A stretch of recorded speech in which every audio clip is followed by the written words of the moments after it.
Hello everybody, welcome to Joe talk football. അത് പൊളിച്ചല്ലേ? 5-star performance, proper 5-star performance. 2 goal യോക്കറേസിൻ്റെ, അതിലെ first goal യാതൊരു രക്ഷയില്ലായിരുന്നു. ഇതാണ് നമ്മൾ യോക്കറേസിൽ നിന്ന് നമ്മൾ പ്രതീക്ഷിച്ചുകൊണ്ടിരുന്ന ആ ഗോള്. കഴിഞ്ഞ കളിയിൽ ഒരൊറ്റ ചാൻസ് പോലും കിട്ടിയില്ല ഗ്യോക്കറേസിന് അതുപോലെ പെർഫോം ചെയ്യാൻ.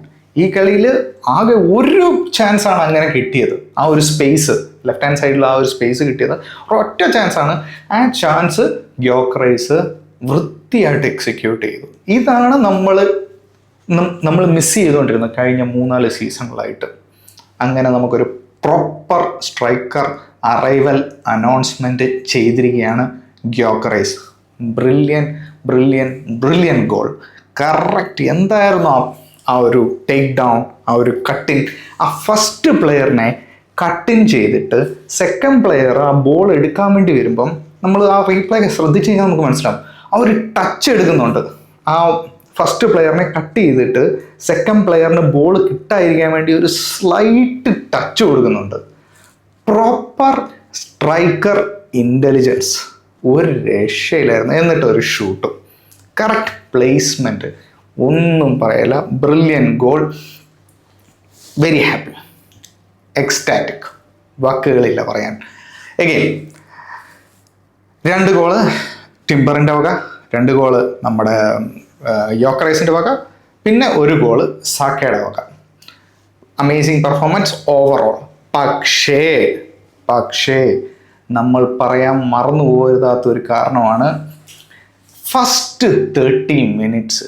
എന്ത് തൊലിഞ്ഞ കളിയാണ് നമ്മൾ കളിച്ചത്. എന്തായിരുന്നത്? എനിക്ക് മനസ്സിലായില്ല. What is that performance? What is that? ഒന്നും, ആർക്കും ഒരു ഇമാജിനേഷനും ഇല്ല, ഒന്നുമില്ല. എന്ത് ചെയ്യണമെന്നറിയത്തില്ല. ഫസ്റ്റ് 30 മിനിറ്റ്സിൽ സത്യം പറഞ്ഞാൽ ലീഡ്സ് വേറെ ബെറ്റർ ടീം ദാൻ ആർസണൽ. ലീഡ്സിന് ഒരു ക്ലിയർ കട്ട് ചാൻസും കിട്ടിയതാണ്. ഒരു ഹെഡർ, എന്നിട്ട് അത് റയ സേവ് ചെയ്തു. Brilliant save again. പക്ഷെ ആ ഫസ്റ്റ് 30 മിനിറ്റ്സിൽ നമ്മൾ എന്താണ് കാണിച്ചത്? എവിടെയാണ് മിഡ്ഫീൽഡിലെ ക്രിയേറ്റിവിറ്റി? എവിടെ ഇമാജിനേഷൻ? എങ്ങനെ പാസ് കൊടുക്കുക? സ്റ്റാഗ്നന്റ് ഇങ്ങനെ നിൽക്കുകയാണ്. യോക്കറൈസ് ആയാലും ശരി, മഡുവയ്ക്ക് ആയാലും ശരി, സാക്കയെല്ലാം ഇങ്ങനെ നിൽക്കുകയാണ്. And Saka again very poor game. Unfortunately ഇഞ്ചേർഡായി. ഓഡഗാർഡും ഇഞ്ചേർഡായി. അതിനി എത്ര കാലം നീണ്ടു നിൽക്കും എന്ന് നമ്മൾ ഇനി വരാൻ പോകുന്ന ദിവസങ്ങളിൽ നമ്മൾ അറിയും. ബട്ട് എഗെയിൻ ആ ഇഞ്ചുറിയെ പറ്റി നമ്മൾ സംസാരിക്കുമ്പോൾ അതിലേക്ക് വരാം. ഇഞ്ചുറിയിലേക്ക് നമുക്ക് പിന്നെ വരാം. ഞാൻ ഈ 30 മിനിറ്റ്സ് എടുത്തു പറയാനുള്ള കാരണമാണ് എന്താണെന്ന് വെച്ച് കഴിഞ്ഞാൽ, ഇനിയത്തെ നമ്മുടെ 4 ഫിക്സ്ചർ വെരി ടഫ് ഫിക്സ്ചറാണ്. ഇനി വരാൻ പോകുന്ന 4 എണ്ണം. Liverpool away, Nottingham forest, Man City, പിന്നെ ന്യൂ കാസിൽ. ഇത്രയും ടൈറ്റ് ഷെഡ്യൂളാണ് ഇനി വരാൻ പോകുന്നത്. ഈ പറയുന്ന ടീമുകളുമായിട്ട് നമ്മൾ ഫസ്റ്റ് 30 മിനിറ്റ്സ് ലീഡ്സിൻ്റെ കൂട്ട് കളിക്കുകയാണെങ്കിൽ ഉറപ്പായിട്ടും ഈ പറയുന്ന എല്ലാ ടീമും നമ്മളെ പഞ്ചിക്കിടും. It was a very poor performance first 30 minutes. എനിക്ക് തോന്നുന്നു ഒരു ഷോട്ട് ഓൺ ടാർഗറ്റ് പോലും നമുക്ക് രജിസ്റ്റർ ചെയ്യാൻ പറ്റിയിട്ടില്ല. അതിനു മുമ്പ് ലീഡ്സ് ഒരു ഹെഡറിൽ രജിസ്റ്റർ ചെയ്തു. ഇറ്റ് വാസ് അത് പറയണം. നമ്മളിപ്പോൾ ഈ 5 ഗോളിൽ ഇങ്ങനെ മുഴുകിയിരുന്നിട്ട് കാര്യമില്ല. ആ ഒരു ഫസ്റ്റ് 30 മിനിറ്റ്സ് നമ്മുടെ പെർഫോമൻസ് പത്തറ്റിക് ആയിരുന്നു. സാക്ക എഗെയിൻ വളരെ പുവർ പെർഫോമൻസ് ആയിരുന്നു. മഡുവയ്ക്കായിരുന്നു കുറച്ചുകൂടെ ബെറ്റർ എന്ന് വേണേൽ പറയാം. സാക്കയ്ക്ക് ഇഞ്ചുറി ആയിട്ട് പോയിട്ട് മഡുവയ്ക്ക ലെഫ്റ്റിൽ നിന്ന് റൈറ്റിൽ വന്നായിരുന്നു. അന്നേരം എനിക്ക് തോന്നുന്നു Madueke is more suited right hand സൈഡിലെന്ന്. കുറച്ചുകൂടെ ഫ്രീ ആയിട്ട് കളിക്കുന്നത് നമുക്ക് കാണാൻ പറ്റി. മഡുവയ്ക്ക ഡീസൻറ്റ് പെർഫോമൻസ് എന്നേ പറയാൻ പറ്റൂ. പക്ഷെ Saka again very poor. Odegaard Manchester യുണൈറ്റഡിൽ കുറച്ചുകൂടെ ബെറ്റർ ആയിട്ട് കളിച്ചു. ഇന്ന് എഗെയിൻ പുവർ, ഇഞ്ചുർഡായി വെളിയിൽ പോയി. ഇനി നമുക്ക് ഇഞ്ചുറിയിലേക്ക് വരാം. നമുക്കിന്ന് 2 ഇഞ്ചുറി വന്നു. ഒന്ന് സാക്ക, ഒന്ന് ഓഡഗാർഡ്. ഇവർക്ക് പകരം വന്നത് ട്രൊസാർഡ്, പിന്നെ ഈത്തൻ വന്യാരി. ആ 2 പേര് ഇഞ്ചുറായിട്ട് പോയപ്പോഴും അപ്പോൾ നമുക്ക് മഡുവയ്ക്ക് റൈറ്റ് ഹാൻഡ് സൈഡിൽ വന്നു. ഓക്കെ, ഈത്തൻ വന്യാരി മിഡിൽ കളിക്കാൻ തുടങ്ങി. ലെഫ്റ്റിൽ നമ്മുടെ ട്രൊസാർഡ് വന്നു. സോ ഇങ്ങനെ വന്നു കഴിഞ്ഞപ്പം നമ്മൾ ശരിക്കും സത്യം, ഞാൻ എൻ്റെ ഒപ്പീനിയനാണ് പറയുന്നത്. ഞാൻ സാക്കേനെ മിസ് ചെയ്തില്ല, ഓക്കെ, ഞാൻ ഓഡഗാർഡിനെ മിസ് ചെയ്തില്ല. റാദർ ഇവര് കുറച്ചുകൂടെ ഒരു ഫ്രഷ്നെസ് എനിക്ക് ഫീൽ ചെയ്തു, നല്ല കുറച്ചുകൂടെ ബെറ്റർ ആയിട്ട് കളിക്കുന്ന പോലെ എനിക്ക് ഫീൽ ചെയ്തു ഈ ഈതൻ വെന്യറിയും ട്രൊസാർഡും വന്ന് കയറിയതിനു ശേഷം. എതിരഭിപ്രായം ഉണ്ടെങ്കിൽ കമൻറ്റിൽ രേഖപ്പെടുത്താം. ഐ ഡോണ്ട് ഹാവ്, എൻ്റെ അഭിപ്രായമാണ് ഞാൻ പറയുന്നത്. So why I am saying this, ഈ ഇഞ്ചുറി ആയെങ്കിലും ഈ പറയുന്ന പ്ലെയേഴ്സ് വന്ന് നമുക്ക് ഈസി ആയിട്ട് കവറപ്പ് ചെയ്യാൻ പറ്റി. ആൻഡ് ദിസ് ഇസ് വൈ ആ സ്ക്വാഡ് ഡെപ്ത് ഇമ്പോർട്ടൻറ്റ്. നമ്മൾ ട്രൊസാർഡിനെ സൈൻ ചെയ്ത് കീപ്പ് ചെയ്തത് വളരെ നല്ല ഡിസിഷൻ ആണെന്ന് നമുക്കിപ്പോൾ തിരിച്ചറിയാൻ പറ്റുന്നുണ്ട്, എനിക്ക് തിരിച്ചറിയാൻ പറ്റുന്നുണ്ട്. So again great performance, overall great performance. ഇനി നമ്മൾ എടുത്തു പറയാതിരിക്കാൻ പറ്റാത്ത വേറൊരാളുടെ പെർഫോമൻസ് എന്ന് പറഞ്ഞു കഴിഞ്ഞാൽ സുബമെൻഡി, മാർട്ടിൻ സുബമെൻഡി. പുള്ളിയായിരുന്നു കപ്പിത്താൻ. He was ticking everywhere, heart beat of the team. ഒന്നും പറയാനില്ല. പുള്ളിക്കെങ്ങാണ് ഇഞ്ചുറി ആയാൽ അവർ സീസൺ ഈസ് ഓവർ. മടക്കി കെട്ടിപ്പൊക്കമാണ്. കാരണം ആ പൊസിഷൻ ഫില്ല് ചെയ്യാൻ ഒരുത്തനുമില്ല നമ്മുടെ ടീമിൽ ഇപ്പോൾ, അൺഫോർച്ചുനേറ്റ്ലി ഒരുത്തനുമില്ല. സാക്ക പോയപ്പം നമ്മുടെ മെഡുവയ്ക്കേക്ക് അത് ഏകദേശം ഫില്ല് ചെയ്യാൻ പറ്റി. സാക്കേനേക്കാളും ബെറ്റർ ആയിട്ടാണ് ഇന്ന് സത്യം പറയാം മഡുവൊക്കെ ആ റൈറ്റ് ഹാൻഡ് സൈഡ് ഇന്ന് കളിച്ചത്. പിന്നെ ഓഡഗാർഡ് പോയപ്പം വെന്യറി വന്നു. സത്യം പറയാലോ, again Nwaneri was better than Odegaard today.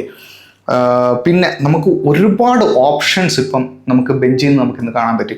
Max Doman കയറി വന്നു. എഗെയിൻ പ്രീ സീസണിൽ 2 പെനാൽറ്റി വിൻ ചെയ്യുന്നു, ഇപ്പോൾ വേറൊരു പെനാൽറ്റി വിൻ ചെയ്യുന്നു. പിന്നെ ക്രിസ്ത്യൻ മൊസ്കേറ വന്നു. സൈലന്റ് ഗെയിം, പക്ഷെ ക്ലീൻ ഗെയിം അല്ലേ? ക്രിസ്ത്യൻ മൊസ്കേറ ഒരു രക്ഷയില്ലാതാണ് കളിച്ചത്, ആ ഒരു പൊസിഷൻ കവർ ചെയ്തത്. പിന്നെ ആരായിരുന്നു വന്നു? ഒരു പ്ലെയർ കൂടെ വന്നാൽ Miles Lewis Kelly. Again brilliant player, brilliant എന്ന് പറയാമല്ലോ, പക്ഷെ എന്നാലും ഡീസൻറ്റ് ഗെയിം. വന്ന പണി വൃത്തിക്ക് ചെയ്തിട്ട് പോയിട്ടുണ്ട്. ട്രൊസാർഡ് അഗെയിൻ, ട്രൊസാർഡിൻ്റെ ഒരു പാസ് എനിക്ക് ഭയങ്കര ഇഷ്ടപ്പെട്ടു. ഒരു പ്ലെയറിനെ നഡ്മഗ് ചെയ്തിട്ട് മാക്സ് ഡോമിന് ഒരു ഡയാഗണൽ പാസ് കൊടുത്തില്ലേ, it was a brilliant ball. So again happy with the performance, വളരെ ഹാപ്പിയാണ്. I am really happy. ഗ്യോക്കറൈസിന് 2 ഗോൾ അടിച്ച് സ്റ്റാർട്ട് ചെയ്യാൻ പറ്റിയതിൽ എനിക്ക് ഒരുപാട് സന്തോഷമുണ്ട്. ഇവിടെ എനിക്ക് എടുത്തു പറയേണ്ട വേറൊരു കാര്യമുണ്ട്, ഞാൻ അത് പറയാൻ വിട്ടുപോയി കഴിഞ്ഞാൽ ശരിയാകത്തില്ല. നമ്മൾ എന്നാണ്, ഇപ്പോൾ സീസൺ തുടങ്ങിയിട്ട് ഇതിപ്പോൾ 2ാമത്തെ ഗെയിമാണ്, നമ്മൾ എന്നാണ് നമ്മുടെ ഫസ്റ്റ് ഗോള് സെറ്റ് പീസ് അല്ലാതെ അടിക്കാൻ പോകുന്നത്, ഫ്രം ആൻ ഓപ്പൺ ഗെയിം നമ്മൾ എന്നാണ് അടിക്കാൻ പോകുന്നതെന്ന് ഞാനിങ്ങനെ നോക്കി കാണുകയാണ്. കാരണം നമ്മളിപ്പോൾ ഈ കഴിഞ്ഞ സീസൺ പോലെ നമ്മളിങ്ങനെ ഓവർ റിലയൻറ്റ് ആവാൻ പാടില്ല ഈ സെറ്റ് പീസസിൽ. നമ്മൾ അതിലങ്ങ് ഒരുപാട് ചാഞ്ഞ് നിൽക്കുക. ഒരു സെറ്റ് പീസ് കിട്ടുമ്പോഴത്തേക്ക് അങ്ങ് ഒരു 15 മിനിറ്റ് അങ്ങ് എടുക്കും അതൊന്ന് സെറ്റപ്പ് ചെയ്തൊന്ന് ഷൂട്ട് ചെയ്യാൻ വേണ്ടി. അതൊന്നും അത്രയൊന്നും സമയം എടുക്കരുത് ഒരു സെറ്റ് പീസ് എടുക്കുന്നതിന്. ഇങ്ങനെ ഓവർ റിലയൻ്റ് ആവാൻ പാടില്ല ഈ സെറ്റ് പീസസിൽ. എഗെയിൻ ഇത് എൻ്റെ അഭിപ്രായമാണ്. So anyone who has A disagreement അവർക്ക് കമൻറ്റിൽ വന്നിട്ട് പറയാം, പ്രശ്നമില്ല. പക്ഷേ ഞാൻ പറയുന്നത് നമ്മൾ ഇങ്ങനെ എപ്പോഴും ഇങ്ങനെ റിലയൻ്റ് ആയിക്കൊണ്ടിരുന്നു കഴിഞ്ഞാൽ ശരിയാകത്തില്ല. കാരണം ഇത് ഞാൻ പറയാൻ വേറൊരു കാരണം കൂടെ ഉണ്ട്. നമ്മൾ കഴിഞ്ഞ സീസണിലും ഇതുപോലെ തന്നെ സീസൺ തുടങ്ങിയപ്പോൾ നമ്മൾ സെറ്റ് പീസ് എന്ന് പറഞ്ഞ് സീസണിൻ്റെ പാതി എത്തിയപ്പം എല്ലാ ടീംസും മനസ്സിലായി, ഇവരിങ്ങനെ ഫാർ കോർണറിൽ നിന്ന് ഇങ്ങനെ വരുന്നു, പുഷ് ചെയ്യുന്നു, നമുക്ക് പ്ലാൻ ചെയ്യണം ഇവരുടെ സെറ്റ് പീസ് എന്ന് വരുമ്പോൾ. പിന്നെ സെക്കൻഡ് ഹാഫിൽ വന്നപ്പോൾ നമ്മൾ എത്ര ഗോളാ സെറ്റ് പീസിൽ അടിക്കാൻ പറ്റിയില്ല. അപ്പം മൈ പോയിന്റ് ഇസ് ദിസ്, നമ്മൾ ഇതിൽ ഓവർ റിലയൻ്റ് ആവാൻ പാടില്ല. നമ്മൾ ഓപ്പൺ പ്ലേയിൽ ക്രിയേറ്റ് ചെയ്യണം. അത് എടുത്തു പറയേണ്ട ഒരു കാരണം എന്താണെന്ന് വെച്ച് കഴിഞ്ഞാൽ ഫസ്റ്റ് ഹാഫിൽ ഒരു 30-34 മിനിറ്റിലാണെന്ന് തോന്നുന്നു നോനിയും മെഡുവയ്ക്കും റൈസും ലെഫ്റ്റ് ഹാൻഡ് സൈഡിൽ നിൽക്കുകയാണ്. അവർ അങ്ങോട്ടും ഇങ്ങോട്ടും സൈഡ് വേസ് പാസ് ചെയ്തുകൊണ്ടിരിക്കുകയാണ്. നടുക്ക് ആൾക്കാർ നിൽപ്പുണ്ട്. ഗ്യോക്കറൈസ് നിൽക്കുന്നു, ഇവൻ നിൽക്കുന്നു, കാലഫിയോറി നിൽക്കുന്നു, സാക്ക നിൽക്കുന്നു, ഇവരെല്ലാവരും നിൽപ്പുണ്ട്. Just put the dam ball in the box. ഒരു ക്രോസ് പോലും കൊടുക്കുന്നില്ല. ഫസ്റ്റ് 30 മിനിറ്റിൽ ഒരു വൃത്തിയായിട്ടൊരു ക്രോസ് പോലും കൊടുക്കുന്നില്ല. ഗ്യോക്കറൈസ് വന്നപ്പോൾ നമ്മൾ എന്തോ പറഞ്ഞ, മാർട്ടിനെല്ലിയുടെ കുറേ ക്രോസ് വരും, അത് ഗ്യോക്കറൈസ് കൺവേർട്ട് ചെയ്യും. സാക്കയുടെ കുറേ ക്രോസ് വരും, ലൂയിസ് കെല്ലിയുടെ. ഫസ്റ്റ് 30 മിനിറ്റ് ഒന്നുമില്ലായിരുന്നു. ഇത്രയ്ക്കൊരു പത്തറ്റിക് പെർഫോമൻസ്. ശരിക്കും പറഞ്ഞാൽ എനിക്ക് ഭയങ്കര ദേഷ്യമായി പോയി ഫസ്റ്റ് 30 മിനിറ്റ്സ്. മെയിൻ ദേഷ്യം എന്താണെന്ന് വെച്ച് കഴിഞ്ഞാൽ ലാക്ക് ഓഫ് ക്രിയേറ്റിവിറ്റി. എവിടെ ക്രിയേറ്റിവിറ്റി എന്ന് പറയുന്ന സാധനമില്ലായിരുന്നു കാണാൻ. അഗെയിൻ അടുത്ത ഗെയിം ആൻഫീൽഡിൽ വെച്ചിട്ടാണ്. ഇതുപോലെ നെഗറ്റീവ് ഫുട്ബോൾ കളിക്കാൻ പറ്റത്തില്ല. ഇപ്പോൾ എല്ലാവരും പറയും 5 ഗോൾ എങ്ങനെയാണ് നെഗറ്റീവ്. അതല്ല ഞാൻ ഈ പറയുന്നത്. ആ ഫസ്റ്റ് 30 മിനിറ്റ്സിനെ ഉദ്ദേശിച്ചിട്ടാണ് ഞാൻ ഈ പറയുന്നത്.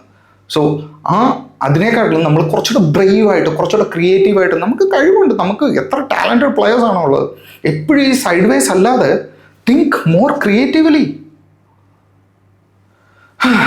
So going into Anfield നമ്മൾ കുറച്ചുകൂടെ ബ്രേവ് ആയിരിക്കണം, കുറച്ചുകൂടെ ഓപ്പൺ അപ്പ് ആയിട്ട് തന്നെ കളിക്കണം.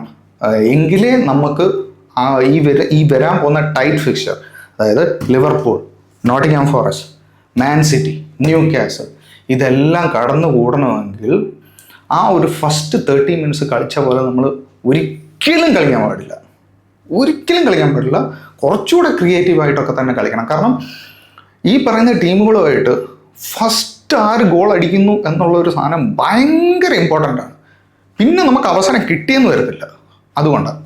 Again thank you so much for watching this video. നിങ്ങൾക്ക് എല്ലാവർക്കും ഈ വീഡിയോ ഇഷ്ടപ്പെടുമെങ്കിൽ ലൈക്ക് അടിക്കുക, സബ്സ്ക്രൈബ് അടിക്കുക. ബൈ.